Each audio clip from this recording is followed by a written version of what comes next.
Hello and welcome back to Food Technology Year 9 with Mrs. Tung and Miss Allen.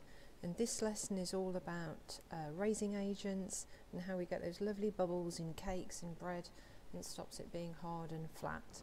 So we're going to be investigating those, and you've got two worksheets that you can complete after this information. They should be attached in class charts. So all of you are going to be able to do a basic definition of what a raising agent is. There are three main types which I'll go through. If you're looking for a higher grade, you need to add a little bit more detail and information. So I'm looking for more explanation of what the raising agents are. And for a confident grade, for 6+, you need to describe how they actually work within the food to give those bubbles. It might be a chemical reaction, it might be a mechanical action that give those bubbles. So I'm just going to go through what raising agents are and talk through this PowerPoint, and at the end of it you should have the information that you need to fill in the worksheet. You can stop and rewind the video and pause it to get to the information that you need to be able to fill in those worksheets. Raising agents, that is anything that causes the bubbles within food, within cakes or bread or anything like that. Okay. So the three main types: mechanical, so there's a picture of a whisk on there, that's an example of something that you use to whip or incorporate air, we call it aeration, into a mixture. Chemical or biological, so three main types, and you can always combine them to get them even, like your cakes, even fluffier. So mechanical raising agents, so there was a picture of a whisk on the other slide, so anything that adds air aerates the ingredients. So sieving flour, when you're adding air, you're sieving it from a height, you're incorporating air in there. If you're whisking things or creaming things together, you're trapping tiny little air bubbles within the liquid mixture, or even within pastry if you're folding it and making puff pastry. So mechanically you're using something to trap air bubbles into the food. Steam can be used as a raising agent as well. So it works with air and carbon dioxide in cakes and bread, as well as with air in pastry to increase the volume. It puffs up and it gets bigger. The second main type are chemical raising agents. So things like self-raising flour has already got one of these. It's got baking powder in. So we commonly use baking soda or baking powder. We add that to recipes, and when they react with water, in some cases, it starts to produce the foam and the bubbles, and that's what gives you your aeration within a cake or even sometimes bread. The last one is biological raising agents, and the main one that you will need to know about is yeast. Okay, so it's a process called fermentation. I think you cover this in science as well. The yeast converts sugar to alcohol and carbon dioxide. The alcohol evaporates off very, very rapidly, and the only thing that's left is the carbon dioxide that's trapped as bubbles within the protein of the flour. Okay, so we've got mechanical, chemical and biological raising agents. They're all very different.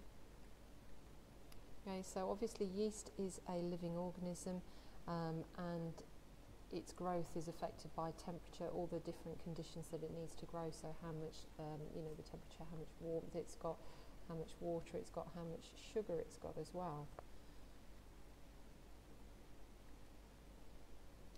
So if you have too much salt or fat or sugar within your recipe, it is going to affect the yeast. The yeast isn't going to like that, and it's not going to grow as rapidly. So what I mentioned at the start of the video, you can combine the raising agents together, and quite often you might whisk or beat parts of the ingredients together and then add a chemical raising agent to make it even fluffier and lighter. So you don't always just use one in a recipe, you quite often combine the two together. So raising agent summary.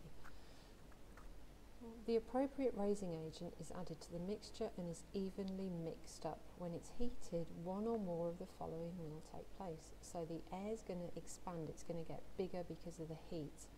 Steam is produced from the liquid and it also puffs up and expands. Carbon dioxide is produced when moisture and heat act on baking powder, and the carbon dioxide also expands, and you get the carbon dioxide produced from yeast cells as well.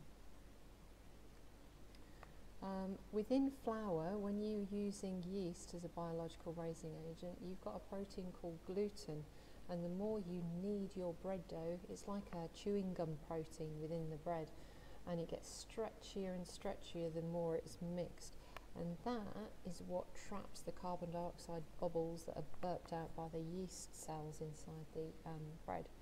So that's quite an important point to know about.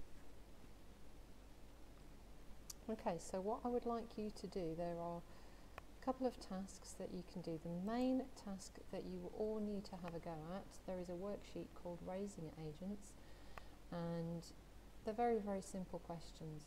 Use the information in the PowerPoint video that I've just gone through to answer those. They're very, very simple. If you're looking for a challenge or for a higher grade, there is an extension sheet here. You will need to have adult supervision to do this. It is an experiment to investigate mechanical raising agents. You're basically going to be whisking some egg whites and see how large you can make the volume, how much air you can trap within the aeration technique of whisking the egg whites. So the extension is there for a higher grade, or if you're looking for a challenge.